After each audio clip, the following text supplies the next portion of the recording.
在这个台北甲上海的双城论坛，后礼拜二就要伫台北来举办。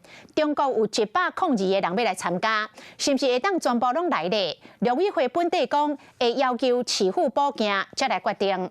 但是台北市政府讲到今仔日为止，拢无收到要求补件的公文，但是昨暗就收到许可名单的通知，结果。上海市代办的主任甲9个中国的记者审核无通过，袂使来，引发争议咯。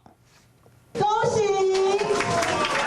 讲到双城论坛，针对上海来台湾的访问团，陆委会要求市府补件公文是送去的啊。的确是从头到尾没有收到这样子的公文的要求。那我们是昨天晚上收到回报说这个许可证的合法90几位，人拢也未来到香港徛坑。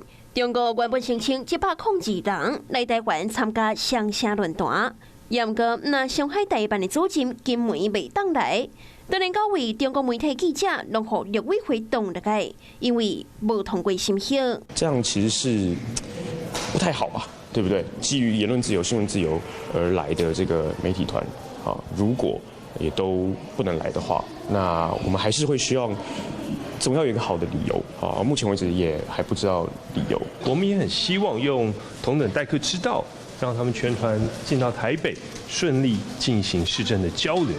今天这样的结果，我们很遗憾。我们要对台湾的民主韧性有信心，开大门走大路。审核这么严格，人是要安怎来？对要求补件直接变黑名单。因为在台湾的中国驻点的记者，我记得有11位还是12位。那他们呢，通常来讲，在这样的一个访团等等来临的时候呢，他们也都会跟着。所以这些其实应该也已经足够。如果说民进党真的认为说两岸不要交流，请中央直接下令，否则陆委会核准的、陆委会同意的，还要来攻击台北市政府。